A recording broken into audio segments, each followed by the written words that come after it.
السلام عليكم ورحمة الله وبركاته. إن الحمد لله نحمده ونستعينه ونستغفره ونعوذ بالله من شرور أنفسنا ومن سيئات أعمالنا. من يهده الله فلا مضل له ومن يضلل فلا هادي له. وأشهد أن لا إله إلا الله وحده لا شريك له وأشهد أن محمدا عبده ورسوله صلى الله تعالى عليه وعلى آله وصحبه وسلم تسليما كثيرا. أما بعد، فقد قال الإمام البخاري رحمه الله تعالى: باب قول النبي صلى الله عليه وسلم: من استطاع منكم الباءة فليتزوج فإنه أغض للبصر وأحسن للفرج. وهل يتزوج من لا أرب له في النكاح؟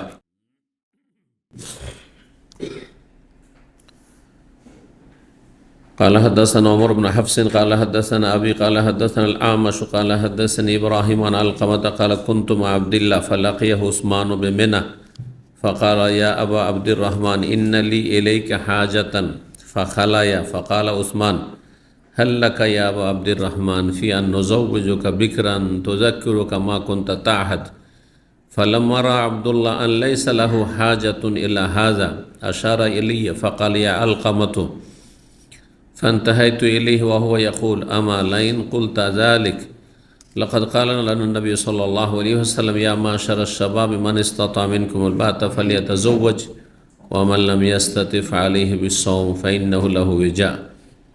সম্মানিত ভাতৃমণ্ডলী, আল্লাহ রাব্বুল আলামিনের প্রশংসা এবং প্রিয় নবী সাল্লাল্লাহু আলাইহি সাল্লামের উপর সালাত ও সালামের পর আজ মঙ্গলবার 10 শাওয়াল 1446 হিজরি মোতাবেক 8 এপ্রিল 2025 আমাদের ধারাবাহিক আলোচনা সহিহুল বুখারীর বিবাহ পর্ব নম্বর 2। ইমাম বুখারীর এই বিবাহ পর্বের অধ্যায় নম্বর 2। এই অধ্যায়ের বিষয়বস্তু হচ্ছে নবী সাল্লাল্লাহু আলাইহি সাল্লামের একটি হাদিসের বাণী। বলছেন বাবু কওলি নবী সাল্লাল্লাহু আলাইহি সাল্লাম। ইমাম বুখারী রাহিমাহুল্লাহ বলছেন এই অধ্যায় হচ্ছে নবী সাল্লাল্লাহু আলাইহি সাল্লামের একটি বাণী সম্পর্কে। তিনি বলেছেন উম্মতকে সম্বোধন করে, মান ইসতাতা মিনকুমুল বাআতা, তোমাদের মধ্যে যেই ব্যক্তি বিয়ের ক্ষমতা রাখে, ফালিয়াতাজাওয়াজ, সে যেন বিয়ে করে, সে যেন বিবাহ করে। ফাইন্নাহু আগাদ্দু লিল বাসার, কারণ বিবাহ দৃষ্টিকে অধিক অবনীত রাখে বা অবনমিত রাখে, দৃষ্টি নত করে দেয়। মানুষ যখন বিয়ে করে নিজের ঘরেই আছে যা বাইরে আছে, রাস্তাঘাটে যা আছে, পরের বাড়িতে যা আছে, সেই নিয়ামত আমার ঘরেই আছে, তাহলে আর শারীরিক যে প্রয়োজন আছে তাও পুরা হয়ে যাচ্ছে, তো অন্যদিকে কেনই বা নজর যাবে, আর চোখের গুনাহ কেনই বা হবে। ফাইন্নাহু আগাদ্দু লিল বাসার, এটা সুস্থ প্রকৃতির মানুষের। কিন্তু অসুস্থ প্রকৃতির মানুষ, যাদের ঈমান নেই আল্লাহ পরকালের প্রতি, এবং যারা অসৎ চরিত্রের মানুষ, বদ চরিত্র, যারা মৌমাছির চরিত্রের নাই, যারা হচ্ছে মাছি আর মশার চরিত্র, মৌমাছি আর এমনি মাছি পার্থক্য আছে। মৌমাছি কোথায় বসে? ফুলের জায়গায়, যেখানে মিষ্টি আছে, বসে। মুমিন ব্যক্তি, আল্লাহভীরু ব্যক্তি হচ্ছে মৌমাছির মতো, সে পাক পবিত্র জায়গায়, ভালো জায়গায় বসবে। অর্থাৎ আল্লাহ পাক পবিত্র করেছেন পুরুষের জন্য স্ত্রী, স্ত্রীর জন্য পুরুষ, তার স্বামী, স্বামী স্ত্রী সম্পর্ক। পকাদর মাছির চরিত্র যত নোংরা জায়গা হবে, পায়খানা, নোংরা ময়লা, সড়া পচা যেখানে, ওইগুলোতে বসবে। জি, তো বদ চরিত্রের লোকেরা ওই রকমই, যারা সুস্থ প্রকৃতিরও নয়।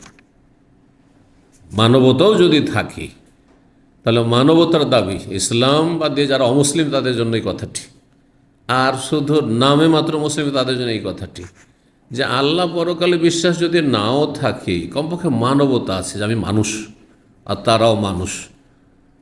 তো আমার স্ত্রীর দিকে কেউ তাকালে, আমার মা বোনের দিকে কেউ তাকালে, তো আমি মেনে নিতে চাই না খারাপ দৃষ্টিতে। তাহলে যাদের দিকে আমি তাকাবো, যাদেরকে আমার চোখ ভোগ করবি, অথবা আমি অসৎ নিয়ত নিয়ে দেখবো বা তাদের দিকে নজর দিব, তারা কারো মা, কারো মেয়ে, কারো বোন, কারো খালা, আরও কিছু।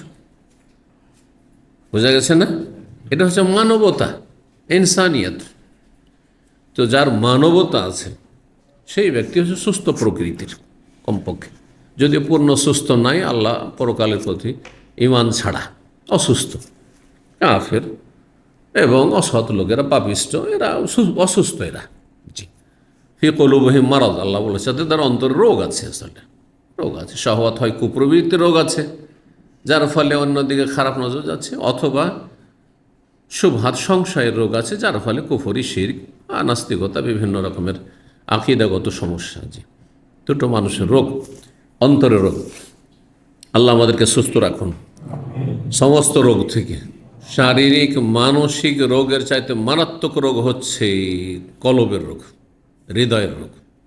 আর হৃদয়ের রোগ বললাম দুই রকম। জি এই হৃদয়ের রোগ নিয়ে যদি আলোচনা করা যায়, এই দুই শ্রেণীর রোগ তো অনেক রোগ রয়েছে। আর অধিকাংশ লোক এই অন্তরের রোগে আক্রান্ত। শরীর সুস্থ থাকলেও অন্তর রোগে আক্রান্ত। কারো শাহওয়াত কুপ্রবৃত্তির রোগ রয়েছে, মনের কামনা বাসনা পূরণ করার রোগ রয়েছে, আর কারো সংশয় সন্দেহের রোগ রয়েছে, যার ফলে বিভ্রান্ত। আল্লাহ হেফাজত করুন আমাদের। জি তো মানুষ যখন বিয়ে করবে তাতে কি হবে? ফাইন্নাহু আগাদ্দুলিল বাসার, সেটি দৃষ্টিকে অধিক অবনমিত করবে, দৃষ্টিকে নিচে নামিয়ে দেবে, নিচে তাকাবে।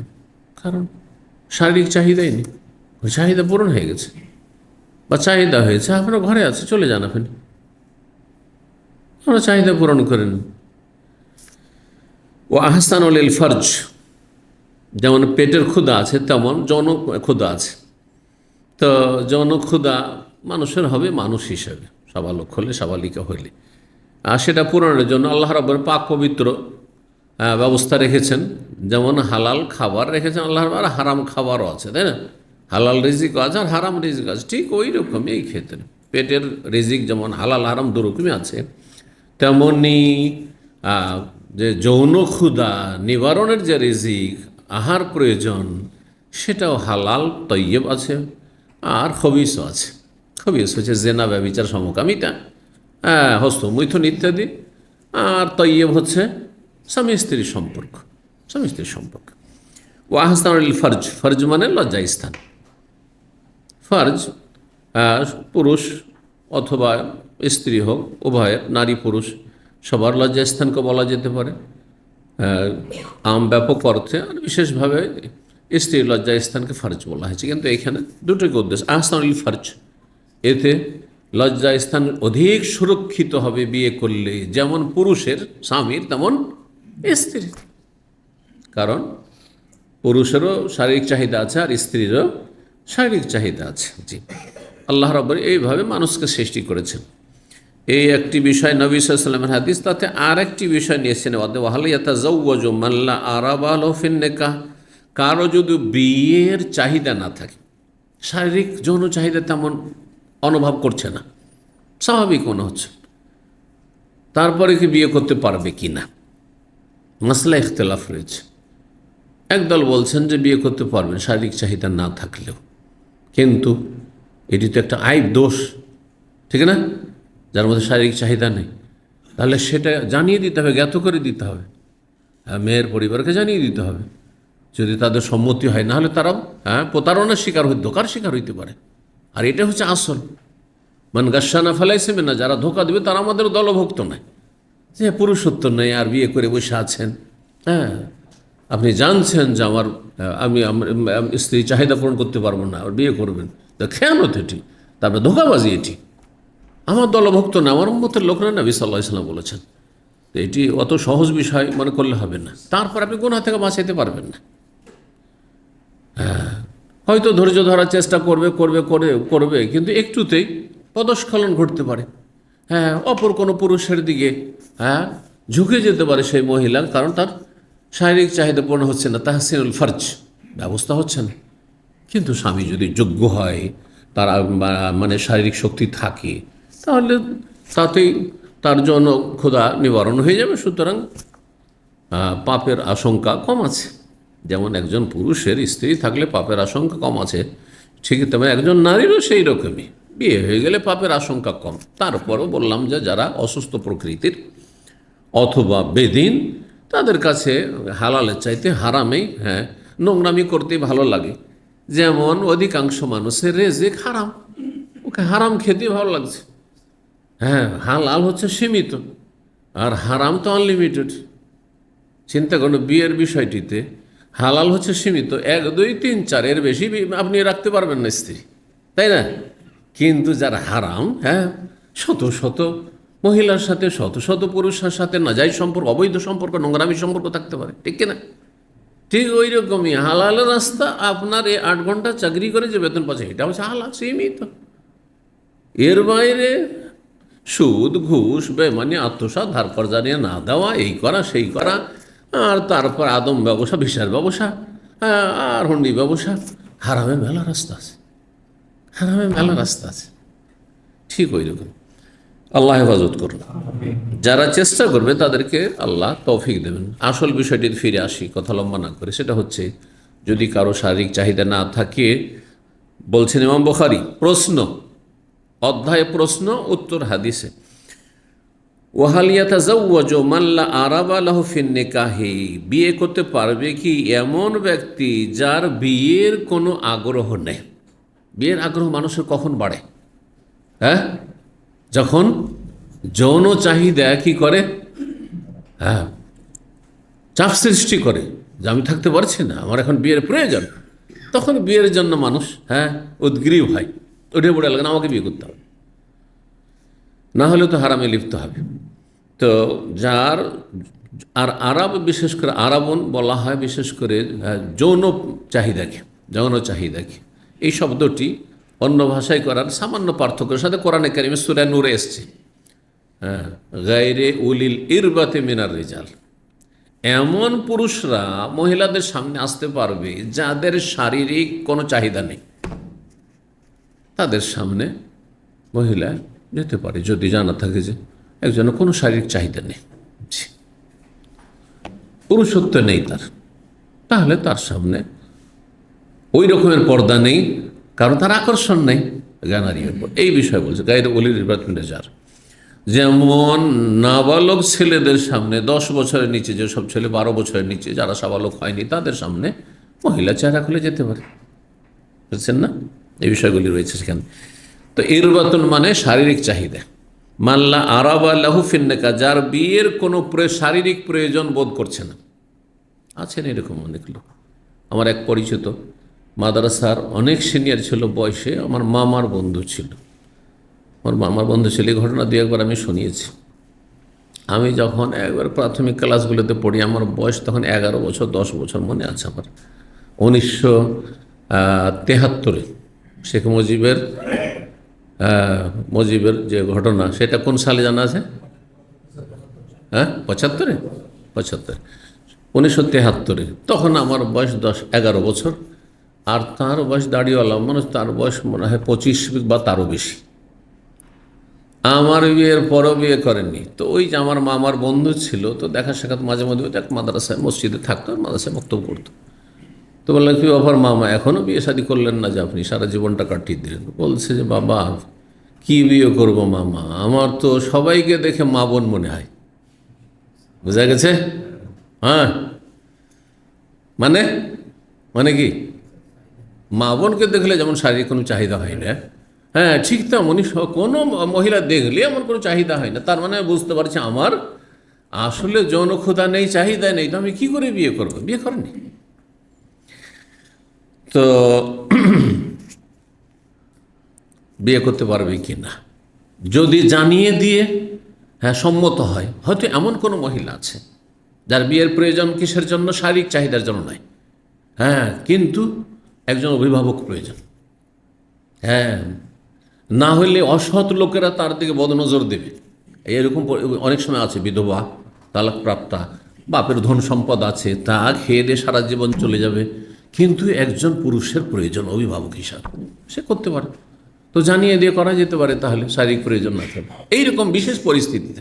কিন্তু এমনিতে সাধারণ অবস্থায় যৌন চাহিদা না থাকলে বিয়ে করা জায়েজ নয়, এই মাসলাই ঠিক।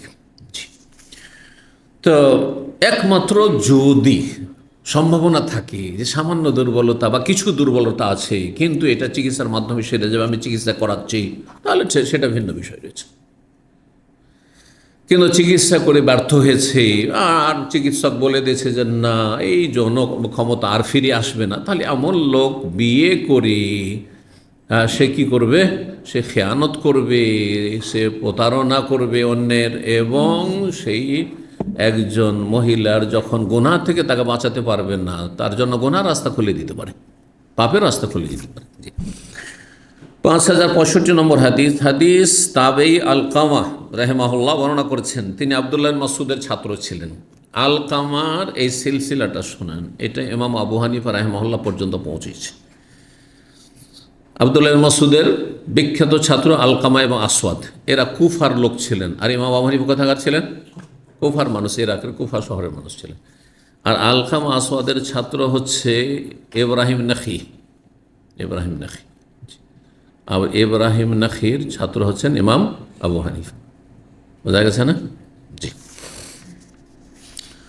তো বলছেন যে আমরা আবদুল্লাহ বিন মাসুদের, আবদুল্লাহ যদি হাদিসে আসে তাহলে কোন আবদুল্লাহ হবে? সাহাবায়ে কেরামদের মধ্যে অনেক আবদুল্লাহ ছিলেন, অনেক আবদুল্লাহ ছিলেন। তার মধ্যে শুধু আবদুল্লাহ বললে আবদুল্লাহ বিন মাসুদ, আর অন্য কোনো আবদুল্লাহ যদি হয় তাহলে ওখানে অবশ্যই বর্ণনাকারী বলবেন আবদুল্লাহ বিন আব্বাস বা আবদুল্লাহ বিন ওমর বা আবদুল্লাহ বিন আমর, হ্যাঁ, এইভাবে। ফালাকিয়া উসমান, তার সাথে উসমান রাদিয়াল্লাহু তাআলা আনহু খলিফায়ে রাশিদ সাক্ষাৎ করলেন মেনাই। ওসমান রাদিয়াল্লাহু তাআলা আনহু তিনি তার খেলাফত আমলে মেনায় একটি পরিবারে বিয়ে করেছেন, তার এক স্ত্রী ছিল সেখানে, এই কথা লেখা হয়েছে। তো ওসমান রাদিয়াল্লাহু তাআলা আনহু মেনাতে দেখা করলেন কার সাথে? প্রখ্যাত সাহাবী আব্দুল্লাহ বিন মাসউদের সাথে। ফাকাল ইয়া আবু আব্দুর রহমান, বললে হে আবু আব্দুর রহমান। আবু আব্দুর রহমান কাকে বলা হয়েছে? আবদুল্লাহ মাসুদের কনিয়াত, মানে আবদুল্লাহর ছেলের নাম ছিল আব্দুর রহমান, আব্দুর রহমানের বাবা। কি বললেন ওসমান রাদিয়াল্লাহু তাআলা আনহু? ইন্নালি ইলাইকা হাজাতান, আমার আপনার সাথে একটি প্রয়োজন রয়েছে, একটি কথা রয়েছে। যেন বললেন আপনার সাথে একটি কথা আছে। তো আরবি ভাষায় কি বলা হয়? ইন্নালি ইলাইকা হাজা, হ্যাঁ, হাজা মানে প্রয়োজন, হাজাতুন মানে প্রয়োজন রয়েছে। ফাখালায়া, তখন দুইজনে নির্জনে চলে গেলেন, মানে নির্জনে আপোষে দুইজন মিলে কথা বললেন, সেই একটু দূরে চলে গেলেন, আলকামা থেকে একটু দূরে চলে গেলেন। ফাকাল ওসমান, তার ওসমান বলছেন, গোপনীয় বিষয় যেহেতু, হাল্লাকা ইয়া আবু আব্দুর রহমান, ইয়া আবু আব্দুর রহমান, আপনার কি প্রয়োজন বোধ হচ্ছে যে আন নজাউজুকা বিকরান, আপনার বিয়ে দিয়ে দিই একজন কুমারী মেয়ের সাথে? অথচ তিনি প্রবীণ, বয়স হয়ে গেছে, কার? ইবনে মাসউদের বয়স হয়ে গেছে, বয়স্ক মানুষ, যে আমি একজন কুমারীর সাথে বিয়ে দিই। কেন কুমারী বলে ওসমান রাদিয়াল্লাহু তাআলা আনহু? এটাও কিন্তু চিন্তার বিষয় এবং জানার বিষয়। কুমারী আর অকুমারীতে পার্থক্য রয়েছে। একজন কুমারীকে বিয়ে করা আর একজন তালাক প্রাপ্তা বা বিধবা, যে অন্য স্বামীর, হ্যাঁ, সাথে সংসার করেছে, দুইজনের বা দুই শ্রেণীর নারীর মাঝে পার্থক্য রয়েছে বিভিন্ন দিক থেকে। তো আপনার বিয়ে দিয়ে দিয়ে একজন কুমারীর সাথে, তাতে কি হবে? তোজাক্কিরুকা মা কুনতা তাহাদ, অতীতে যা ছিল আপনার, তা আপনাকে সেই কুমারী স্মরণ করিয়ে দেবে। যৌবনকালে যখন বয়স ছিল 15, 18, 20, আর সেই সময় যে বিয়ে করেছে 25, 30, ওই কালে যে কুমারী বিয়ে করেছেন, আর যেই শারীরিক সম্ভোগ করেছেন আর যে স্বাদটা পেয়েছেন, 50-60 বছর বয়স হওয়ার পরে তো ধীরে ধীরে ধীরে ধীরে জনচাহিদা কি হয়েছে? হ্যাঁ, কমে গেছি, কমতেই থাকবে, স্বাভাবিক। হ্যাঁ, 45-এর পরে কমতে শুরু করবে হয়তো। অনেকের তো আগে থেকেই এরকম দুর্বলতা থাকে, কিন্তু সাধারণত 45-50-এর পরে কমতে কমতে কমতে কমতে কারো একেবারে শেষ হয়ে যায়, আবার কারো থাকলেও বিভিন্ন স্তরে থাকে, ব্যতিক্রম অল্প স্বল্প হইতে পারে। তো আপনি অতীতে যা কিছু পেয়েছেন বা যা ছিল আপনার অতীত জীবনে, তা আপনাকে এই কুমারী কি করবে? স্মরণ করিয়ে দেবে। কারণ বয়সী মেয়ে হইলে, হ্যাঁ, ওইভাবে আপনি সেই আপনার যে বিনোদন আর শারীরিক সেই সম্ভব, সেটা আপনি অনুভব করবেন। একটা কুমারী যদি পান তো সেটা আপনি আপনার কি হবে, আপনার যৌন চাহিদা বাড়বে তখন। এক কথায় সহজ ভাষায় যৌন চাহিদা তখন কি হবে, জেগে উঠবে, জেগে উঠবে। ঘুমন্ত যৌন চাহিদা, যৌন ক্ষুধা কি করবে, জেগে উঠবে। এই জন্য আপনার কুমারী একটা বিয়ে করিয়ে দিতে চাই, এর কোনো দোষের কথা নেই, কারণ সম্মতির ব্যাপার, সম্মতির ব্যাপার, বুঝছেন না? যে কোনো জিনিস, এটা হচ্ছে কেনা বেচার মতো। আকদে নেকাহ হচ্ছে আকদে ব্যয়, মানে দুই পক্ষের সম্মতির উপর নির্ভরশীল। কেনা বেচার ক্ষেত্রে কাউকে বলছেন যে ভাই আপনার এই মোবাইলটা খুব ভালো লাগছে, দেবেন আমাকে? হ্যাঁ, বিক্রি করবো। কত টাকা দেবেন? যদি বললো আমি 10,000 রিয়াল নেব। বলছে আপনি এটা মানুষের মতো কথা বললেন। বলছে না, কোনো দোষ নেই, এটা আমার মোবাইল, 10,000 চাই, আপনার পোষাইলে নেন, না নিয়েন না। নাজায়েজ কথা বললো নাকি? জবরদস্তি করেছে আপনার উপর। আচ্ছা, ও যদি বলে 5 টাকাতে দিয়ে দেবো, তো অসুবিধা আছে? অসুবিধা নেই, কোনো অসুবিধা নেই। আপনার না পোষাচ্ছে আপনি অন্য জায়গায় দেখে নেন, কিন্তু আমার মোবাইল যেহেতু নিতে চেয়েছেন, সুতরাং এইটার দাম। বুঝছেন না?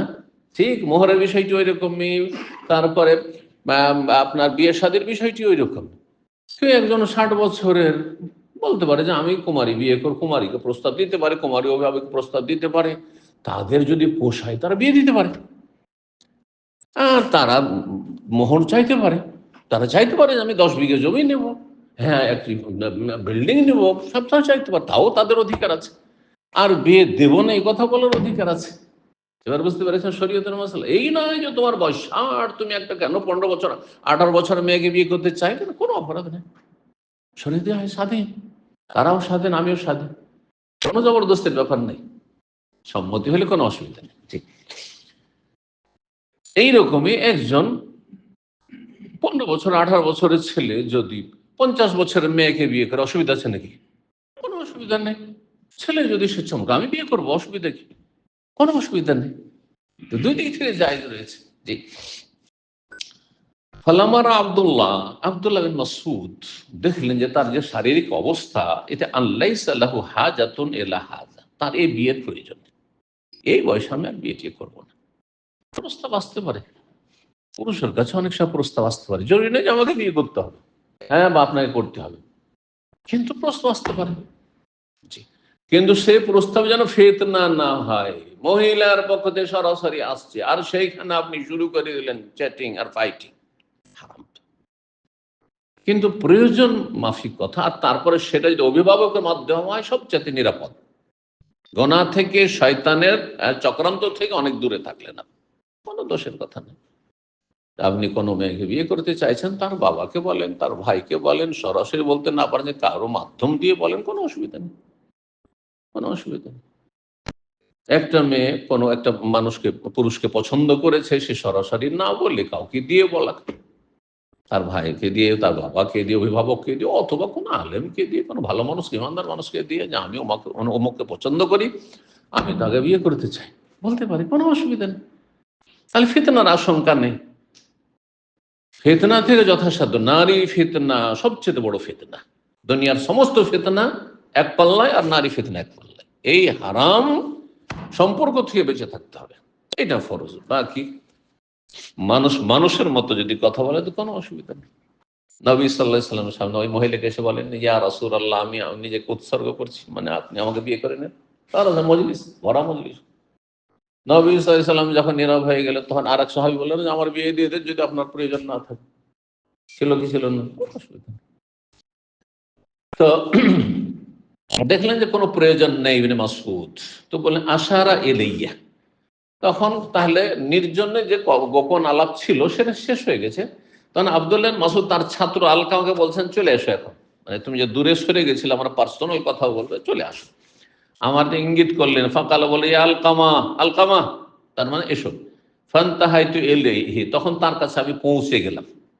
ইনতাহা মানে শেষ হয়ে যাওয়া, আর ইনতাহা মানে পৌঁছে যাওয়া, দুটি হয়। তার কাছে পৌঁছে গেলাম। ইয়াকুল, তখন তিনি বলছিলেন, আমা লাইন কুলতা যালিকা।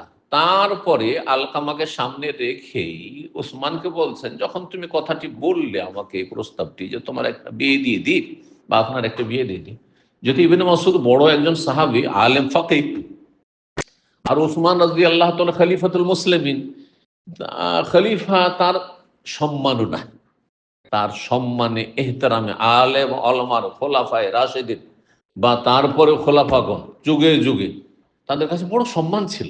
আজকাল আলেমদের সম্মান নেই হয়তো শাসক গোষ্ঠীর কাছে, কিন্তু মোগল আমলে যারা ভালো রাজা বাদশাহ ছিল, বাদশাহ আওরঙ্গজেব, তার একটা ওলামা কমিটি ছিল, তাদের পরামর্শ ছাড়া তিনি কোনো সিদ্ধান্ত নিতেন না। সৌদি আরবে আলহামদুলিল্লাহ ওলামাদের, বড় বড় ওলামাদের এখানে কদর আছে, মূল্যায়ন আছে। তো শাসক গোষ্ঠী যদি হেদায়েতের থাকতে চায় তাহলে তাদের জন্য ফরজ যে কোরআন সুন্নাহর আলেমদের পরামর্শ নিয়ে দেশ পরিচালনা করবে। হ্যাঁ, তাহলে বিভ্রান্তির শিকার হবে না, তাহলে জাহান্নামে যাওয়ার কারণ হবে না। আর নিজেই সিদ্ধান্ত নিল যেহেতু ক্ষমতা নিজের হাতে, তাহলে তো জাহান্নামের ইন্ধন হইতে হবে। আল্লাহ হেফাজত করুন।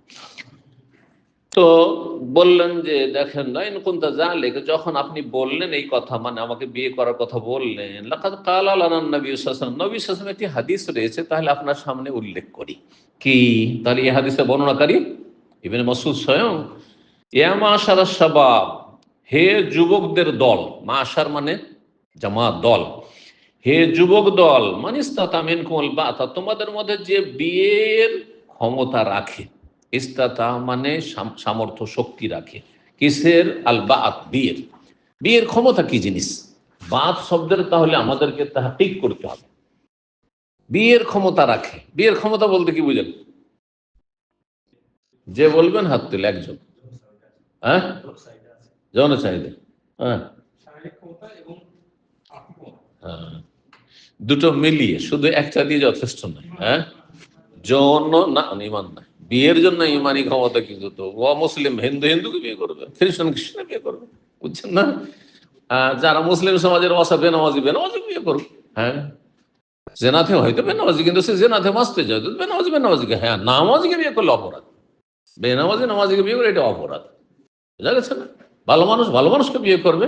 আল খাবিসাতু লিল খাবিসিন ওয়াল খাবিসুনা লিল খাবিসাত ওয়াত-তাইয়্যিবাতু লিত-তাইয়্যিবিন ওয়াত-তাইয়্যিবুনা লিত, ভালো মানুষ ভালো মানুষকে বিয়ে করো, খারাপ মানুষরা খারাপকে বিয়ে করো। জি। তো বাত এর দুটোই অর্থ হয়ে থাকে আরবি ভাষায়। বাত হচ্ছে যৌন ক্ষমতা, হ্যাঁ, যেটা হচ্ছে বিয়ের ক্ষমতা একটা, এটা হচ্ছে মূল ক্ষমতা। এই ক্ষমতা না থাকলে তো আর বিয়ে করবে কি জন্য, বোঝা গেছে না? যৌন ক্ষমতা আর তার সাথে আর্থিক ক্ষমতা, কারণ যৌন ক্ষমতা আছে আর আর্থিক ক্ষমতা নেই। তাহলে রাসূলুল্লাহ সাল্লাল্লাহু আলাইহি ওয়াসাল্লাম আর্থিক ক্ষমতা কতটা লাগবে? মানে পাকা বাড়ি থাকতে হবে, খড়ের বাড়িতে বিয়ে করা যাবে না, টালের বাড়িতে, টিনের বাড়িতে বিয়ে করা যাবে না। হ্যাঁ, তাঁবুতেই যদি রাজি হয় যে আমি খেমাতে থাকবো, আরব দেশের বকরি ছাগল মাঠে চড়াবার মতো, যে খেমাতে তাঁবুতে আছে কেউ, আর সে প্রস্তুত আমার বাড়ি এটাই, এই যে খেমা তাঁবু আছে এটাই আমার বাড়ি, আর তারপরে বিয়ের প্রস্তাব দিল, যদি মেয়ের বাবা রাজি হয়, মেয়ে রাজি হয়, তো অসুবিধা আছে নাকি? খেমাতে থাকবে, ও রাজি তো, বুঝছেন না? কিন্তু থাকার জায়গা দিতে হবে। এই না যে গাছতলায় বাস করবো, এই না যে মাঠে আমি স্ত্রী নিয়ে বাস করবো পশুর মতো, এটা চলবে না। তা সর্বনিম্ন একটা থাকার জায়গা লাগবে, হ্যাঁ, যেটার নাম সুকনা। আর কি লাগবে? ভরণ পোষণ, যার নাম নাফাকা। ভরণ পোষণ অর্থাৎ শরীরের বস্ত্র দিতে হবে, আর কি দিতে হবে? খাবার দিতে হবে। এইগুলি হচ্ছে মানুষের মৌলিক চাহিদা, মৌলিক চাহিদা, এইগুলো দিতে হবে, যেগুলোকে নাফকা আর সুকনা বলা হয়েছে। আসকিনুহুন্না মিন হাইসু সাকানতুম, সূরায়ে আপনার তালাক পড়ে দেখেন, সেখানে সুকনার কথা রয়েছে। আসকিনুহুন্না, স্ত্রীদেরকে রাখো, যেখানে তুমি থাকো সেখানে রাখো, যেখানে থাকার জায়গা আছে। তোমার বাড়িটা দেখা তো, এই বাড়ি আমার খড়ের বাড়ি, এই বাড়িতে আমি থাকি, আর এই বাড়িতে তোমাকে থাকতে হবে, বিয়ে করি। রাজি হইলো হইলো, না হইলো হইলো না। সবার পোষাবে না, যার পোষাবে সে বিয়ে দেবে আর বিয়ে বসবে। আর আনফিকু আলাইহিন্নাও আল্লাহ বলেছেন, খরচ করো, খরচ করতে হবে, তোমাকে খরচ করতে হবে। স্ত্রী যদি চাকরিও করে, আপনি অনুমতি দিয়েছেন চাকরি, তাহলে আপনার অধিকার না যে তোমাকে অনুমতি দিয়েছি সুতরাং তোমার বেতন আমার কাছে আসবে না, মোটেই না। আমাদের বাঙালি সমাজে এটা মহিলারা জানে না যে এটা তাদের ন্যায্য অধিকার। আমাকে এক মহিলা হাই স্কুলে চাকরি করে, বলছে যে আমি চাকরি করতে চাই না, কিন্তু চাকরি ছেড়ে দিলে আমার শ্বশুর পরিবার গোটাই অসন্তুষ্ট হয়ে যাবে। চাকরির উপর আমার এত ভক্তি যে বাধ্যতামূলক চাকরি করছি, কিন্তু আমার এটিএম পুরো আমার স্বামীকে দিয়ে রেখেছি। আশ্চর্য কথা, ও জানে না নিজের অধিকারের কথা। আমাদের দেশের মহিলারা, বুঝতে পারছেন, মহিলারা যদি আরব দেশের মহিলাদের মতো ন্যায্য অধিকার জানতো, আমাদের দেশের মহিলারা বাপের জমি জায়গা ভাগ ছাড়তো। আরে নিতেই চায় না, দিলেও কত মূর্খের মূর্খ আমাদের সমাজের মহিলা। হ্যাঁ, কি বলবে সমাজে, মানুষে কি বলবে, ভাইয়ের সাথে সম্পর্ক খারাপ হয়ে যাবে। হ্যাঁ, ভাই বোনের সম্পর্কটা আমাদের ঠিক রাখতে হবে। নাউজুবিল্লাহ। তো ওটা তোমার ভাই কেন বলে না যে বোনের সাথে সম্পর্ক ঠিক রাখতে হবে, আমি জমি জায়গা নিব না, বোনই নিয়ে নিই? এ কথা তো দুনিয়ায় কোনো ছেলে খুঁজে পাওয়া যাবে না। তুমি কেন বলবে? তোমাকেও জন্ম দিয়েছে তোমার বাবা, আর তোমার মা, আর তোমার ভাইকেও জন্ম দিয়েছে। তোমার ভাই নেবে, তুমি কেন নেবে না? মূর্খ। রাগ করবেন আমার মহিলার আগে, হয়তো রাগ করতে আমার কথাই, কিন্তু শক্ত ভাষা এই জন্য বলছে যে এটা কি আর মূর্খামির একটা সীমা আছে? বলে এই এই এই 1-2 মাসের মধ্যে আমার কাছে এই ছুলু করছে, ওর ফুফুকে দিচ্ছে, ওর বোনকে দিচ্ছে, ও নিবে না, ফিরিয়ে দিচ্ছে টাকা, জমির টাকা নাও, নেবে না, জমি নাও, নেব না। আউযুবিল্লাহ। কেন? তার মানে জাহিলিয়াত মগজে ঢুকে আছে, ন্যায্য অধিকার তোমার নেবে না, আগে নিয়ে নাও, তারপরে অত যদি অন্তর বড় আছে আমি দুনিয়া চাই না, তো মসজিদ, মাদ্রাসা, দিনী প্রতিষ্ঠান, এতিমখানা দান করে দাও, তারপরে যাকে দেবে তাকে দাও। কিন্তু না, এটা আমার জন্য উচিত হবে না, ভাইয়ের সাথে, ভাইয়ের এটা, ভাই সংসার করবে, তোমার সংসার নাই। তো যেটা কথা বলছিলাম যে চাকরি যেসব মহিলারা করে, ওরাও মনে করে যে আমার চাকরির টাকা হয়তো আমার স্বামী না, একটা পয়সা তার না। হয় যদি সে মনে করে যে আমি ফুল টাইম নেব আমার স্ত্রীকে, সুতরাং চাকরি করতে দেবে না। হ্যাঁ, আর যদি আগে থেকে চাকরি থাকে তাহলে বিয়ের সময় একটা ক্লিয়ার করে নিতে হবে যে বিয়ের পরে আবার বললে হবে না চাকরি দেখে বিয়ে করলাম, পরে না চাকরি করতে দেবো না, এটা চলবে না। তার মানে তুমি সম্মতি দিয়েছ চাকরিতে, বেতন তার অধিকার।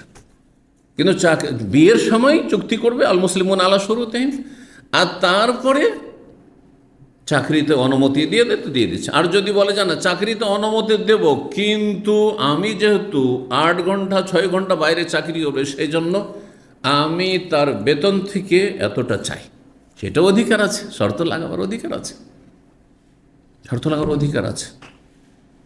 এই মশলাগুলো আমাদের দেশের মানুষরা জানে না। হ্যাঁ, যার ফলে ঝগড়া বাঁধে স্বামী স্ত্রীতে। ও বড় স্বপ্ন দেখে বসে আছে যে আমার স্ত্রী যখন সার্ভিস হোল্ডার, পুরো বেতন আমার কাছে আসবে, সংসারে লাগবে, তুমিও খরচ করো 50, আমিও। আর মহিলা যদি ওই রকম হিসাবই থাকবে, আমি কেন খরচ করব, আরে তুমি খরচ করবে, লেগে গেল ঝগড়া, শেষে তালাকি হয়ে গেল, ঠিক না? কিন্তু আগে থেকে ক্লিয়ার যদি করে নেই, যা কোনো কথাবার্তা হয়নি, বিয়ে করেছো চাকরি দেখে, আর বলো না যে একটা পয়সা নেব, তাহলে 1 পয়সা দাবি করতে পারবে না, চাকরি করুক। আর না হলে তখনই বলি তো চাকরি করছে ঠিক, কিন্তু বিয়ের পরে আমি চাকরি করতে দেবো না, ইচ্ছা হলে বিয়ে দেন আর না হলে না দেন, কোনো ঝগড়া হবে না, ঠিক কিনা? জি, শরীয়তকে এইভাবে বুঝতে হবে এবং এইভাবে আমল করতে হবে। আল্লাহ যেন তৌফিক দান করেন। কারণ আল্লাহ চাই না যে মানুষের সম্পর্ক খারাপ হোক, সম্পর্ক অবনতি হোক। আল্লাহর বিধান, কোরআন এবং হাদিসের বিধান হচ্ছে সম্পর্ক উন্নত হোক, মানুষের সাথে সম্পর্ক উন্নত হোক। এই জন্য যতগুলি শরীয়তের বিধান মানুষের সাথে চলাফেরার ক্ষেত্রে, কারো সম্পর্কে নেগেটিভ ধারণা রাখবেন না, হ্যাঁ, সুধারণা রাখবেন। কেউ যদি ভুলও করে তবু তার ভালো ব্যাখ্যা করার চেষ্টা করবেন।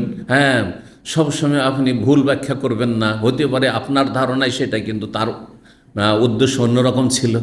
জি, এগুলো হচ্ছে মানুষের জন্য ভালো ওজোর খোঁজা, এতে সম্পর্ক ভালো থাকবে।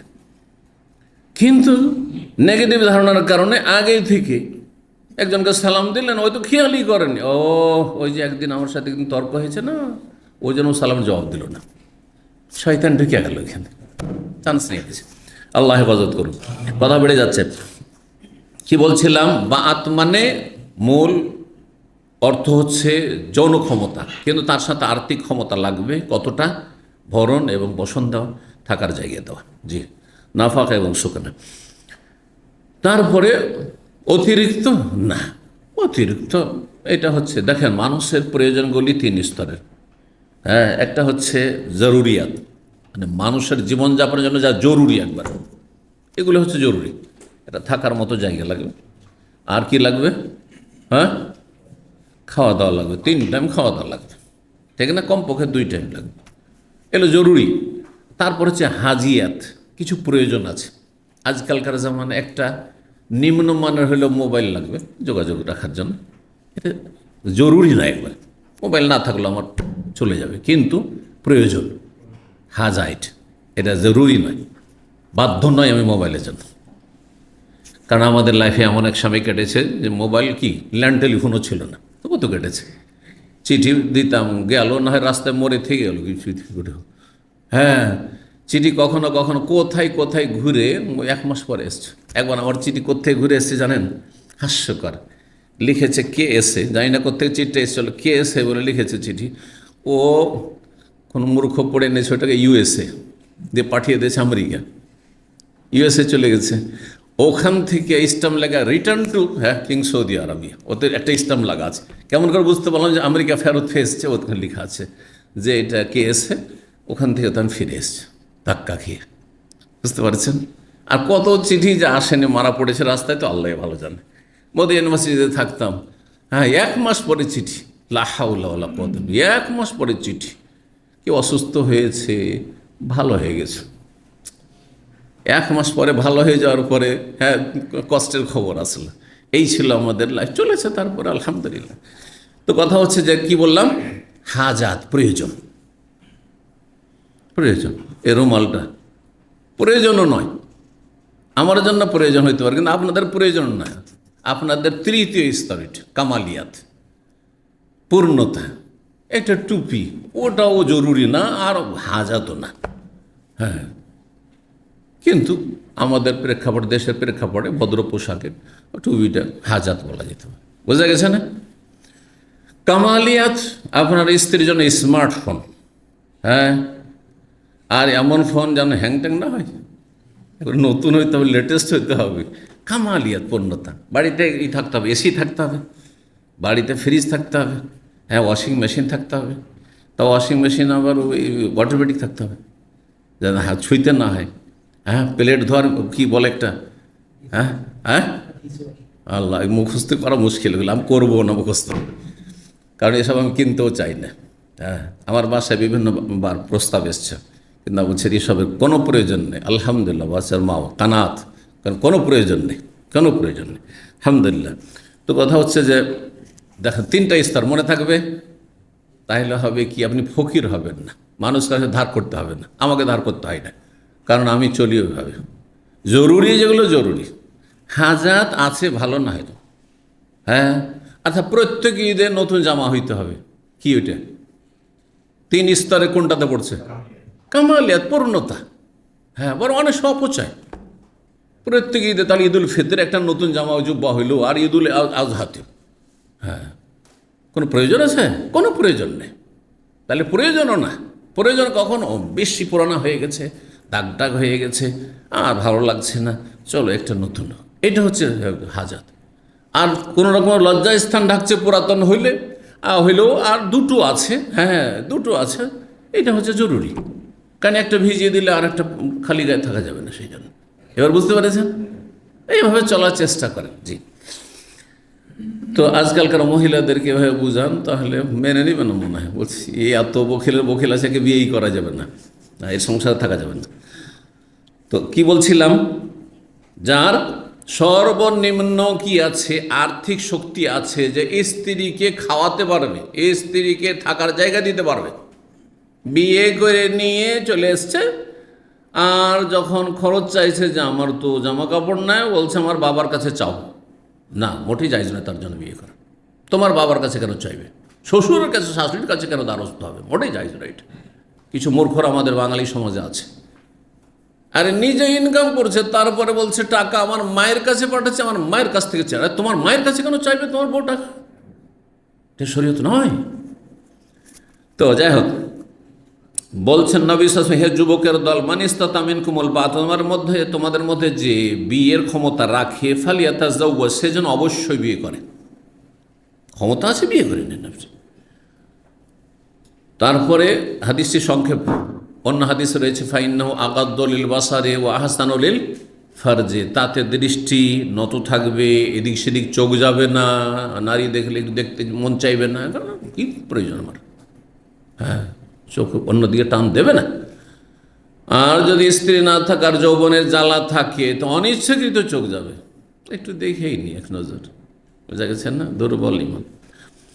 ওয়াহাসানুল ফারজ, আর লজ্জাস্থান সুরক্ষিত হবে, স্ত্রী আছে তারপর হস্তমৈথুন হবে, তাহলে সে বিকৃত প্রকৃতির মানুষ, সে অসৎ চরিত্রের মানুষ, তাই না? স্ত্রী আছে তারপর সমকামী, তাহলে সেই ব্যক্তির নিকৃষ্ট নোংরা সে হবে, এসছে তার আল্লাহর জমিনে থাকার অধিকারই নেই। আর এইরকম বদচরিত্রের লোকদেরকে আল্লাহ ধ্বংস করেছিলেন, এমনভাবে ধ্বংস করেন যে ওই জায়গায় আল্লাহ জমিনই রাখেননি, মৃত সাগরে পরিণত করে আল্লাহ রাব্বুল আলামিন লূত আলাইহিস সালামের এলাকাকে। অনেক এইরকম আছে বদচরিত্রের, নোংরা চরিত্র, স্ত্রী বিবাহিত তারপরেও এই সমকামী, কারণ ওই দীর্ঘকাল থেকে তার বদচরিত্র হয়ে গেছে। আল্লাহ হেফাজত করুন, নাসারুল্লাহ সালামত ওয়াল আফিয়া। ওয়ামাল্লাম ইয়াস্তাতে, আর কেউ যদি না পারে, না পারে মানে কি না পারে, এই যে এইখানে এই যেন শুধু যৌন ক্ষমতা, কারো যদি ক্ষমতা না থাকে, কিসের ক্ষমতা? হ্যাঁ, যৌন ক্ষমতা না থাকে, ফালাইহি বিসসাওম, যদি যৌন ক্ষমতার অর্থ শুধু করেন, যার যৌন ক্ষমতা নেই সে যেন রোজা রাখে, তো রোজা রাখার কোনো যুক্তি আছে? কোনো প্রয়োজন নেই। আরে যৌন চাহিদা নেই তো রোজা রাখবে কিসের জন্য? নফল রোজা, নফল এমনি নেকির জন্য রাখবে, সেটা আলাদা কথা। কিন্তু এইখানে রোজা তো শুধু নফল নেকির জন্য বলা হচ্ছে না, এখানে কিসের জন্য বলা হচ্ছে? ফাইন্নাহু লাহু ওয়াজাউন, কারণ সিয়াম রোজা কি করে?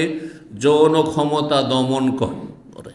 ওয়াজাউন মানে টুকরো টুকরো করে দেয়, টুকরো টুকরো করে দিলে মানে দমন করে দিলেন আপনি, তো এখানে দমনের অর্থ রয়েছে। ফাইন্নাহু লাহু মানে ফাইন্না সিয়ামা লাহু ওয়াজাউন, রোজা মানুষের যৌন ক্ষমতাকে কি করে?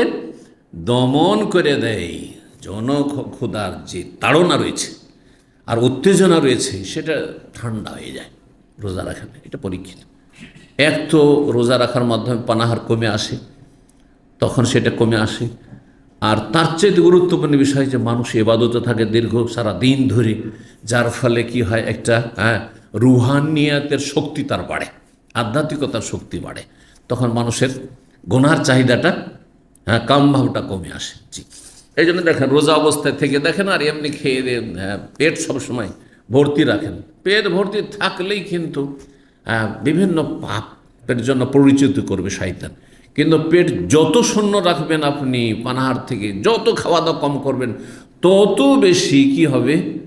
ওলামারা বলেছেন যে শিরা উপসারাগুলি সংকুচিত হয়ে যায়, আর শিরা উপসারা, এই রগগুলি শিরা উপসারা দিয়ে শয়তান যেহেতু চলাফেরা করে, ইন্না শাইতান ইয়াজরি মিন ইবনি আদম মাজরাদ দাম, তো শয়তানের রাস্তা যখন সংকুচিত হয়ে যাবে তখন শয়তান এত দ্রুত বেগে ছুটতে পারবে না।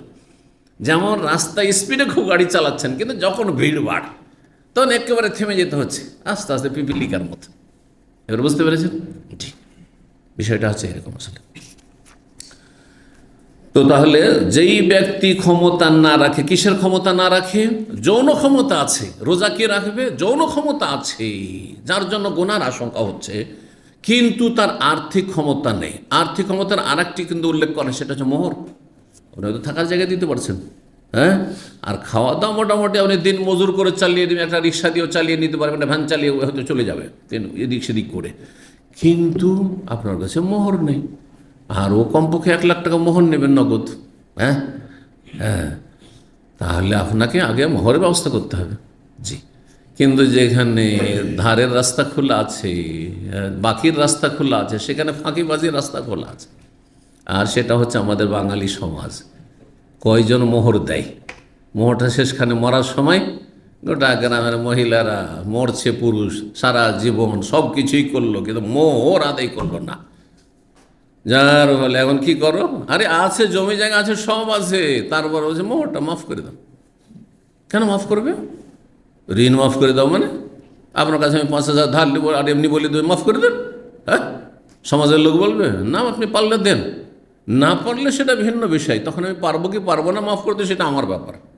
এইরকমই স্বামী স্ত্রীর হকের বিষয়টি, এইরকম মোহরের হকের বিষয়টি, এটা এত সহজ মনে করলে হবে না। এটা কর্জা, এটা ঋণ।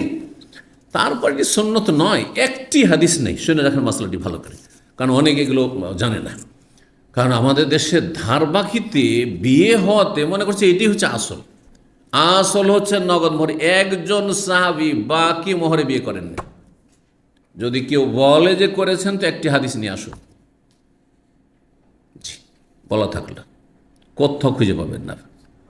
নবী সাল্লাল্লাহু আলাইহি ওয়াসাল্লাম আমলে যতগুলি বিয়ে শাদী হচ্ছে, একটি বিয়ে তো মোহর বাঁধা হলো এত 1000 দিরহাম বা দিনার, আর তার মধ্যে 10 দিনার দেওয়া হলো, 10 দিরহাম দেওয়া হলো, আর বাকিটা বাকি থাকলো। দেখান দেখি কোনো হাদিস, কোনো হাদিস নেই। একেবারে আলেমদের এটি ব্যক্তিগত মত, ফিকহি মাসলা।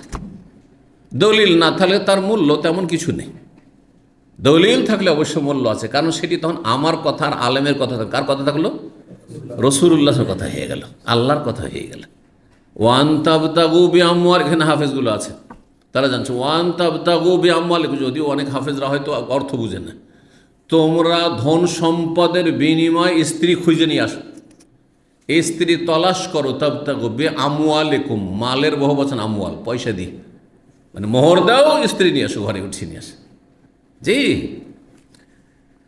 কাদ আলিমনা মা ফারাজনা আলাইহিম, কোরআনে আরেকটি আয়াত রয়েছে, আমি জানছি যে তাদের জন্য কি ফরজ করেছি, মোহর ফরজ করেছি। মোহর দিতে হবে। জি, তো যেই ব্যক্তি মোহর দিতে পারবে না অথবা ভরণ পোষণ দিতে পারবে না, থাকার জায়গায় দিতে পারবে না, তার জন্য ফালাইহি বিসসাম, সে রোজা রাখো। ফাইন্নাহু লাহু ওয়াজা, রোজা রাখলে কি হবে? যৌন ক্ষমতাকে দমন করে দেবে।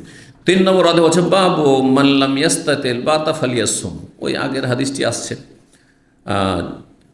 বলছেন যে এমন ব্যক্তি সম্পর্কে অধ্যায়, যেই ব্যক্তির কি নেই, শক্তি নেই, মানে আর্থিক শক্তি নেই বিয়ে করার, আর্থিক শক্তি নেই বিয়ে করার, ফালিয়াসুম, সে রোজা রাখবে। এখানে আর্থিক শক্তির অর্থ যৌন ক্ষমতা আছে। কেন এই ব্যাখ্যা করলাম? কারণ যৌন ক্ষমতা না থাকলে রোজা রাখার নির্দেশ নেই। রোজা এমনি রাখবে, রাখো, কিন্তু এখানে যৌন ক্ষমতা যেখানে নাই, সুতরাং আর দমন করার প্রশ্নে ওঠে না। 5066 নম্বর হাদিস বর্ণনা করছেন আব্দুর রহমান বিন ইয়াজিদ। তিনি বলছেন দাখাল তো মা আলকামা, আমি আলকামার সাথে প্রবেশ করলাম, আর আসওয়াদের সাথে। এখানে আর একজনের কথা আসলো, আব্দুল মাসউদের বিশিষ্ট 2 জন বড় ছাত্র ছিলেন আলকামা এবং আসওয়াদ। আব্দুল মাসউদের কাছে গেলাম। ফকাল আব্দুল্লাহ, তখন আব্দুল্লাহ বললেন, আব্দুল মাসউদ, কুন্না মা নবী শাবাবান, আমরা নবী সাল্লাল্লাহু আলাইহি ওয়াসাল্লামের সাথে যৌবনকালে ছিলাম। যৌবন বয়সটা কেটেছে কার সাথে? নবী সাল্লাল্লাহু আলাইহি ওয়াসাল্লামের সাথে। লা নাজাদু শাইয়ান, আমরা কোনো কিছু পাইনি, মানে বাড়িতে একটা পয়সাও ছিল না, তো বিয়ে করতে পারিনি। কত ভাব ছিল। লা নাজাদু শাইয়ান, মানে লা নামলিকু শাইয়ান, কোনো পয়সা ছিল না, কড়ি ছিল না, যার ফলে বিয়ে করতে পারিনি। ফাকাল লানা রাসূলুল্লাহ সাল্লাল্লাহু আলাইহি ওয়াসাল্লাম, তখন রাসূলুল্লাহ আমাদেরকে বলি, ইয়া মাশারাশ শাবাব, হে যুবকদের দল, মানিস্তাতা মিনকুমুল বাতা, মানিস্তাতাল বাতা, তোমাদের মধ্যে যে কেউ বিয়ের ক্ষমতা রাখে, মানে যৌন ক্ষমতার সাথে আর্থিক সচ্ছলতা আছে, চলার মতো, বিয়ে করার মতো, ফালিয়াতাজাও, সে যেন বিয়ে করে। ফাইন্নাহু আগাদ্দু লিল বাসার, তাতে দৃষ্টি অধিক কি হবে? অবনত হবে। আর ও আহসানু লিল ফারজ, আর লজ্জা স্থান অধিক সুরক্ষিত হবে। অমাল্লাম ইয়াস্তাতি, আর যে পারবে না, ফালি বিসম, পারবে না মানে ভরণ পোষণ চালাতে পারবে না বা বিয়ের খরচ জোটাতে পারছেন না, সে রোজা রাখো। কতদিন? যতদিন বিয়ে না করতে পারছে। এই নয় যে সারা জীবন রোজা রাখবো আর বিয়ে টিয়ে করবো না। চেষ্টা করেন, আপনি চেষ্টা করে যান। আর আপনি যেমন যোগ্যতার সেই রকম পরিবারে বিয়ে করেন, কারণ সব পরিবারে তো আর খরচ একরকম না। অনেক জায়গায় আছে যে হয়তো মেয়ের বয়স বেশি হয়ে যাচ্ছে, অথবা মেয়ে অত সুন্দরী নাই, আপনার তো কাজ চলবে, কালো হইলেও কাজ চলবে, আর আপনার দেখতে ভালো না হইলেও চলবে, বয়সিকা হইলেও কাজ চলবে, আপনার গুনাহ থেকে বাঁচা উদ্দেশ্য। সুতরাং আপনি কি করেন? বিয়ে করেন। আপনি সেখানে হয়তো মোহর বেশি লাগবে না, কোনো জায়গায় 1 লাখ লাগবে, এখানে হয়তো 10,000 টাকা দিয়ে হইতে পারে। বুঝতে পারছেন না? যেহেতু আপনি অবস্থা বুঝে ব্যবস্থা করেন। তো বলছেন যে যেই ব্যক্তি ক্ষমতা রাখেন না বিয়ের আর্থিক, ফালাইহি বিসসাম, সে যেন রোজা রাখে। ফাইন্নাহু লাহু ওয়াজাউ, তাতে কি হবে? যৌন ক্ষুধা দমন হয়ে যাবে। 4 নম্বর অধ্যায় বাবু কাসরাতিন নিসা, এই অধ্যায় হচ্ছে বহু বিবাহ সম্পর্কে। একাধিক বিয়ে করা আম্বিয়া রসুলগণের সুন্নাত। অধিকাংশ সাহাবায়ে কেরামগণের স্ত্রী একজন হইতো না একাধিক হইতো? রফিক বলবেন একাধিক, মাশাআল্লাহ। কিন্তু আমাদের এই জন্য আজকালকার যুগে আমরা হচ্ছে সব মিসকিন। কিন্তু এই সাদকা খাওয়া মিসকিন আপনি বলিয়েন না, আবার ওই আরবদের মতো। আরবরা হ্যাঁ, আপনাদের মতো অনেক ধনী লোক আছে যে 8 তলা টাওয়ার তৈরি করেছে ঢাকাতে, আর কফিল মনে করেছে যে হাজা মিসকিন। কারণ আরবদের কাছে মিসকিন কাকে বলে জানেন? যে বউ বাচ্চা ছেড়ে বিদেশে পড়ে আছে সেই মিসকিন, হাজা মিসকিন। হ্যাঁ, মাফি জৌজা, মাফি হরমা, বোঝা গেছে? দিলে মিসকিন বানিয়ে আপনাকে। অথচ আপনি আপনার কফিলেরই আপনার একটা কোনো টাওয়ার নেই, হ্যাঁ, ফ্ল্যাট বা বাসা ভাড়াতে থাকছে। খবরদার না, অনেকে কিন্তু ফেতরা দিয়েছে, খবরদার ফেতরা খাবেন না, খবরদার জাকাত নেবেন না, রমজান মাসে জাকাত না, বলে জাকাত আমি নেব না। আর যদি দেন আপনাকে বলে দিই এই জাকাতের হকদার আমি না, আমি নিয়ে আমার আত্মীয় বা আমার গ্রামবাসী গরিব আছে তাকে দিয়ে দেবো। ওটাই যাইজ না, কেউ দিলে আপনি খেয়ে নেবেন চুপচাপ, ওটাই যাইজ না। জি, একমাত্র যদি ঋণ কর্জা থাকে সেটা ভিন্ন বিষয়, কর্জা আদায় হওয়া পর্যন্ত, কারণ ঋণগ্রস্ত ব্যক্তি আবার জাকাত নিতে পারবে।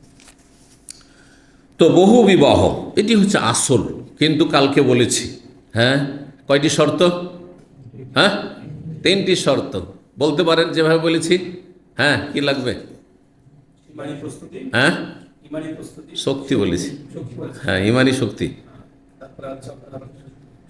শারীরিক শক্তি, আর্থিক শক্তি। এই 3টি শক্তি যদি থাকে তো বিয়ে করবেন। হ্যাঁ, আর যদি না থাকে তো একটি করবেন, আর একটিরও যদি না থাকে তো কি করবেন?